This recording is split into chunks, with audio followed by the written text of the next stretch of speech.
America में मंदी के चलते डेमोक्रेट उम्मीदवार बराक ओबामा को अपने प्रतिद्वंदी जॉन मैकेन से ज्यादा समर्थन मिल रहा है।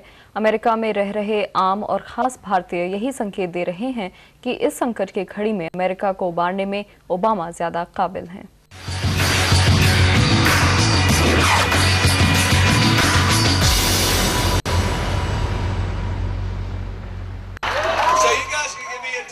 So 1992 के अमेरिकी राष्ट्रपति चुनाव में बिल क्लिंटन ने जॉर्ज बुश को हराने के लिए एक बात कही थी, ये अर्थव्यवस्था है बेवकूफ। 2008 के राष्ट्रपति चुनाव में भी ये बात कही जा सकती है, क्योंकि अर्थव्यवस्था ही इस चुनाव में उम्मीदवारों की किस्मत का फैसला कर रही है।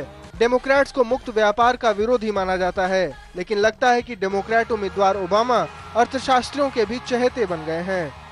जहां तक अर्थशास्त्र की बात है, ओबामा हर तरह से समझदार हैं। वो बदलाव की जरूरत समझते हैं और हम भी बदलाव चाहते हैं, क्योंकि आधुनिक अर्थव्यवस्था कई मायनों में अलग है।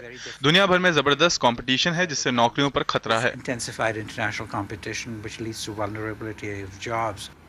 वॉल स्ट्रीट में आए तूफान के असर से अमेरिका के आम भारतीय भी अछूते नहीं हैं। कई हैं जो यहाँ छोटे बड़े धंधे करते हैं। ऐसा लग रहा है कि उन्हें भी मैकेन से ज्यादा ओबामा का ही प्लान पसंद आ रहा है। उनकी योजना टैक्स में कमी करने की है। वो मिडिल क्लास और आम आदमी के बारे में सोच रहे हैं। हमें भी ऐसा हाथ चाहिए जो मदद कर सके।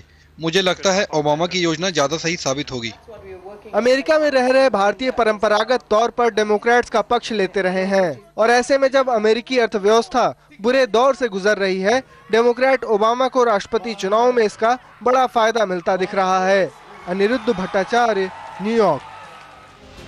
अमेरिका में हो रहे हैं राष्ट्रपति चुनाव।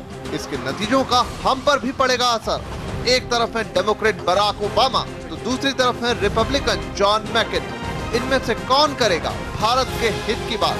किसे बनना चाहिए अमेरिका का राष्ट्रपति? रखिए अपनी बेबाक राय CNBC आवाज पर।